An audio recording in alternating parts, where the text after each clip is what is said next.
Story 1. Am I the a-hole for not wanting my husband to go to his ex's funeral? I'll admit I'm biased right off the bat. I couldn't stand her. I'll call her his ex to myself and others. He called her his friend. We were all in our early 40s. She died recently, aneurysm. I've been with him 10 years now, but he'd known her for over 20. The way he tells it, they were friends in college, decided to date, got married, then realized they weren't a great couple and decided to just be friends. All that happened years before I met him. He was clear early on that she was important. A couple months into dating, it came up that his friend was actually his ex-wife. He explained the above to me, saying she was one of his closest friends and that it was purely platonic. I expressed some discomfort at him being so close to an ex, and he told me, "That's fine. If you have a serious issue with it, let me know now and save us some time. I'll choose her. I like you and all, but I've known her for over 12 years, and she's one of the most important people in my life. You'll have to be okay with that if you want us to be a thing." When we were engaged, I asked again. He gave me this perplexed look and asked, "Why would us getting married affect my friendships?" I sucked it up and went along. I resented every moment of knowing her, especially when we had to be social. She understood some part of him I couldn't. Her husband was friends with mine as well, so it's not like I could use him as an angel. He'd have lunch with the ex, they'd go to their geeky movies and whatever. The few times I brought it up, he said, "We had this conversation before. You had your chance to back out." She died after they had lunch the other day on the way to her car. He spent a bunch of time crying. But honestly, I was relieved. He was working with her husband on funeral planning. I told him, "You don't think you're going, do you?" My argument summed up, she's dead, so she's not a factor anymore. He doesn't get to use his "she's my friend" excuse since she doesn't exist anymore. He had his cry for a couple of days. He gets to be done with mourning her already. There's no need for him to go to her funeral, since I wouldn't want her at his. He was the angriest I've ever seen him when I told him that, replying that he'll be going no matter how I feel, and that he's willing to burn this to the freaking ground while holding up his wedding band. Besides you, she was the closest friend in my life. Him, her husband, and my sisters are calling me an insensitive butthole over this, all saying that there was no romantic aspect to their relationship, and that I'm heartless. Her husband went so far as calling me a ghoul for how I've reacted. I never felt their relationship was appropriate, and I hid that for years because I wanted to be with my husband. Now that she's gone, I don't feel I should have to hide it anymore, and can speak freely. Am I the jerk for just wanting him to be done with her, and for him to not attend the funeral? Story 2, entitled Sister-in-Law Stole Our Baby Name. Now she regrets it. My wife and I spent 4 years trying to get pregnant before the wrong side of 35. We are currently 33, respectively, now, and are blessed with a wonderful infant son. My wife has a younger half-sister that she has been low contact with for some time. The woman is entitled and toxic, and also her mother's golden child. We've refused to let her or my mother-in-law in the house since they both blatantly tried to make off with my wife's jewelry box a couple of years ago. The box contained a lot of valuable jewelry inherited from my wife's grandmother. Said jewelry is now in a safety deposit box, as per my suggestion. My wife and I had nearly given up trying to conceive when it suddenly happened, and we were ecstatic. After we found out we were having a boy, we started looking into names. I ended up suggesting the name of my Scottish grandfather, and my wife loved it. So that's the name we settled on. But we made the mistake of posting about it on social media. Well, no surprise to the stereotype in this mess, my sister-in-law was pregnant too, and was months further along than my wife, and also having a boy. She decided to claim my grandfather's name for her own son, and not just the first name, but the middle name too. We called her, angry over what she was doing, and she smugly told us there's nothing we can do about it, which she was sort of right. There was nothing we could do about it legally, as it's still not a crime to steal planned baby names.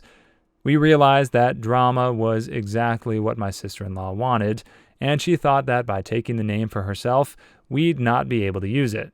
I laughed and told her that while what she did was dirty and underhanded, we would keep our chosen name, and she could just deal with it whether she decides to go through with copying us or not. Well, my sister-in-law's baby daddy called me and said I was an unreasonable dong for still wanting to use the name after sister-in-law claimed it. I said she claimed nothing, and since we couldn't own the name, then neither could they. Before he ended the call, he threatened me by saying I'd be sorry if we didn't change the name. Then he hung up before I could respond. Months later, sister-in-law has a healthy baby boy and names him my grandfather's name. We did not show up for the birth, both because of the pandemic and because we simply didn't care to be there. Sister-in-law called us, wanting congratulations, but we told her we simply didn't care, and that if she was still insisting we change our baby's name, then she'd be in for some big disappointment, because we were not. Sister-in-law demanded I put my wife on the phone, but it was already on speaker, and my wife spoke up and said she agrees with me entirely. We weren't changing the name. Sister-in-law hung up on us, but soon started sending emails with text walls of names, even suggesting similar ones.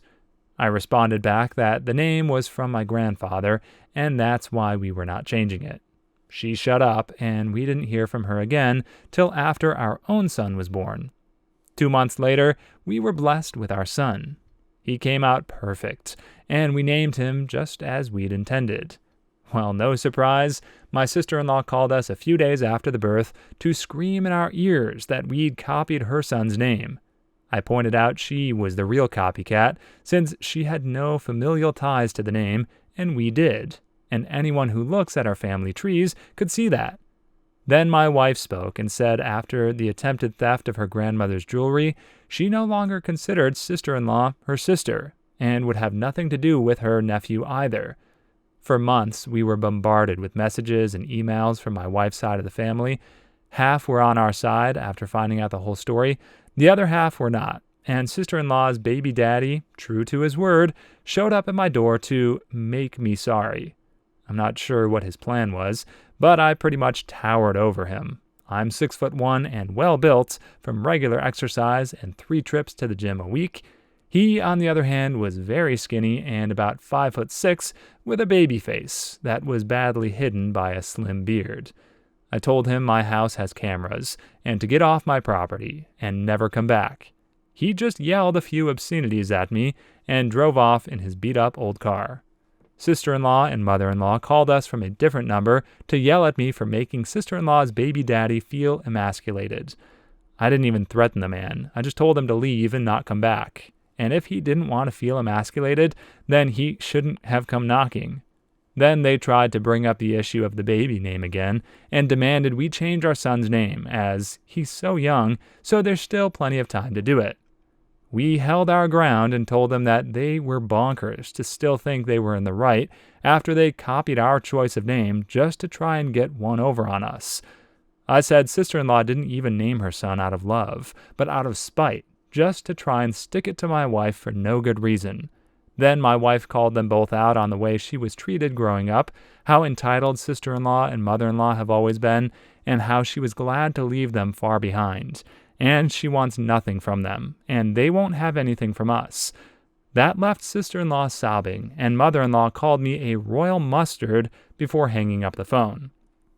That was no contact again for a little while, until sister-in-law called us again sometime later to bitterly tell us we'd won. She and her baby daddy got in a huge fight, and he left. He was apparently very sore that sister-in-law didn't let him even give their son a middle name from his family, and he said he was sick of the BS and wanted his son named after him, and not some guy he wasn't even related to. Sister-in-law finally caved, and they got the boy's birth certificate reissued with a completely new name, which cost sister-in-law around $500, or so she claims.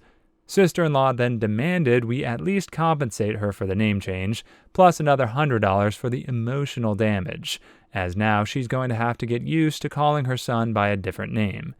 We laughed and said this would have never happened if she hadn't stole our baby name to begin with, and we didn't owe her anything. Since then, we've been in no contact with sister-in-law and mother-in-law, but my father-in-law, who's a very nice man and divorced from mother-in-law for obvious reasons, would come by often and loves his grandson. From what he and other relatives told us, the situation between sister-in-law and her baby daddy was pretty tumultuous. But we don't care. Not our monkeys, not our circus. This whole story is just bonkers. Kind of on both sides. It's silly for people to be so possessive about the baby's name, especially if these guys were low or no contact with each other anyway. What are even the chances that these babies are going to interact with each other as they get older? Probably pretty slim, so what does it matter if they're named the same name? It's not like every individual in the world has to have a unique name. I know people like to feel like they're the only one of a kind, but we're all pretty similar. We're all humans, and we're not all as unique as we like to think. It's great to have individualism and everything, but I mean, there's only so many names in existence, and if you give someone such an out there name like Elon Musk's son, then you run the risk of him just being a weirdo. So yeah, just bite the bullet, suck it up. They can have the same name. Especially, I mean, it's going to be pretty unique anyway. If it's a Scottish heritage name, assuming these guys are in the U.S., that's a pretty cool name. So yeah, you don't have to fight over it.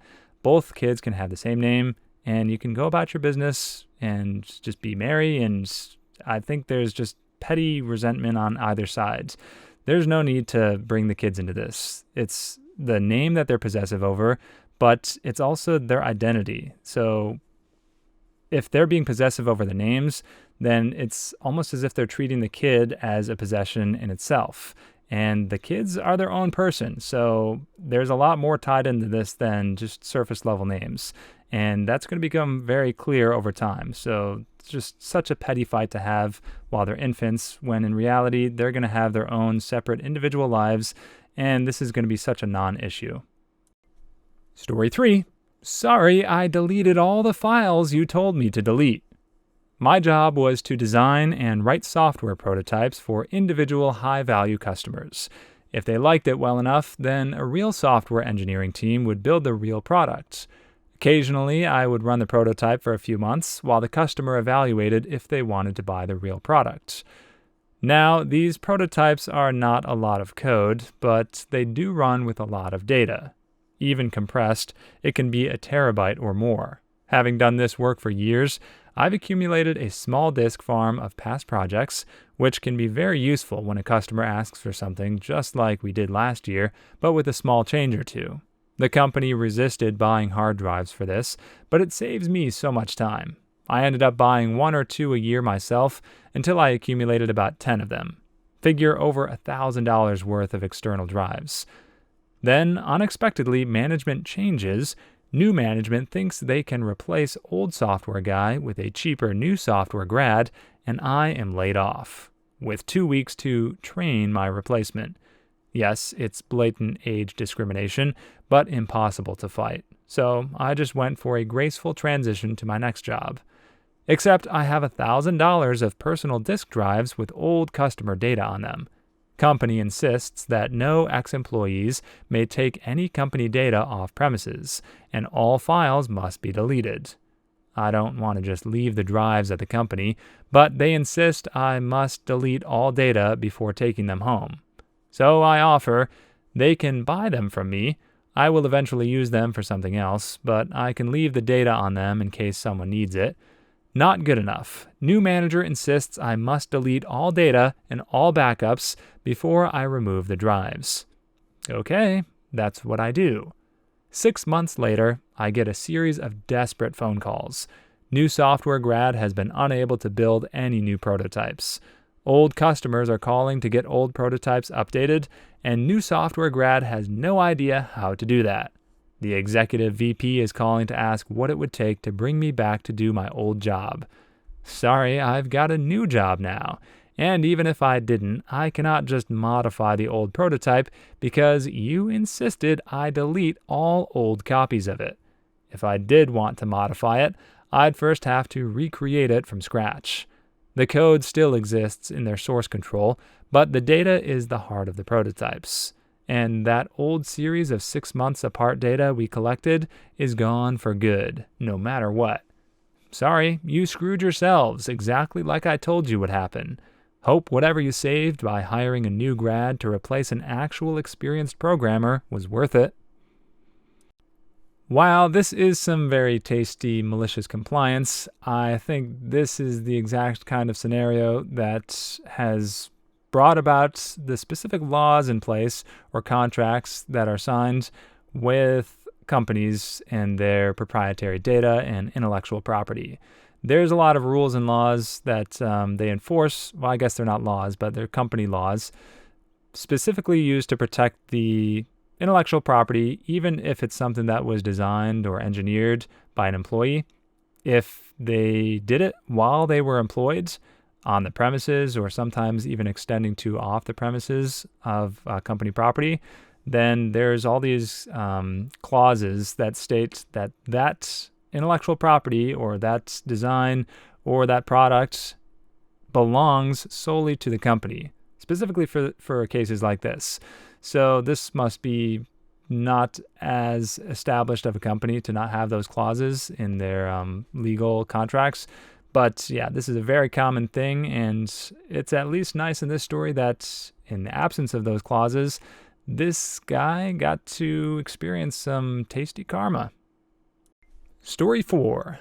I was wrongfully jailed for 62 days. Okay, so a few days ago, I was released from county jail after being held for 62 days. I lost my job, didn't pay rent for 2 months, almost 3 now, and my car is in the process of being put up for auction and they won't release it. I was arrested for felon in possession of a firearm. I'm not a felon and never have been or had anything expunged, and at the time of arrest, I didn't even have a firearm on me. And reckless endangerment, firing a weapon at the side of a building, again, something I did not do. I had an initial appearance in the jail over video where I was given a public defender who was completely and absolutely useless. I'm not sure if this is the norm for public defenders, but he didn't say anything I told him to at this appearance.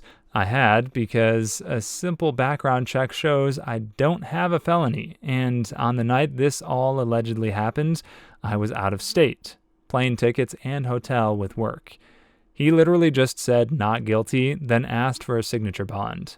Judge or magistrate guy denied it because felon with a firearm is a huge thing.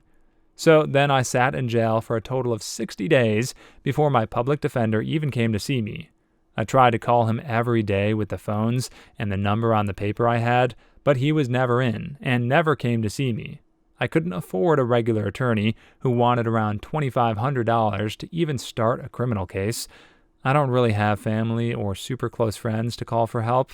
I was fired from work, obviously, and now late on rent and will be evicted, probably, because I can't pay without a job, and definitely not $2,100 or more in utilities for rent in the 3 months I'm about to owe. When he finally came and saw me 2 days before my next appearance, and he finally listened to me, he talked to the DA, who apparently also had not looked at my case or my letter I mailed them until then also. After that appearance, I got a, "Sorry, computer error, you're free to go," and I was released. What can I do for any of this? Apparently, someone with the same name but a different date of birth shot a building after a fight and is a felon. But I sat in jail, lost my job, can't even get my car back, they say, unless I pay some crazy fees. How am I liable for these fees if it was an error? This is in Madison, Wisconsin. Edit. To clear up more confusion about my car, the city had it towed by a local company they're contracted with. The storage fees are $1,900 and growing daily, and I only paid $3,500 for the car 2 years ago. The towing company that has my vehicle told me the city can waive their percentage and pay the rest to them, and I can get my car, but told me good luck. Also, their policy is to only store the vehicles for 90 days before auctioning the car. I'm sure it's going to be a bureaucratic and legal nightmare, but if he's got the proof of all this and he truly was innocent, like he explains at the end there, then he should definitely pursue this legally and be paid out for the damages that he's suffered, the financial damages and the loss of time and the time of his life that he spent in jail. I feel like I see stories all the time, maybe not all the time, but here and there, of people who were falsely accused and imprisoned and spent sometimes decades in jail. And when they're released, they're, I guess, quote unquote, awarded with like millions of dollars and some sum of money to supposedly counteract the loss of income and all of the emotional damage. Of course, you can never make up for that, but there's precedent for this. And even though it's only 60 days, he definitely deserves some payback for what he's done. For not what he's done, but for what he's had to endure. Please leave your stories in the comments. I'd love to make a video of them in the future. Also, don't forget to like and subscribe.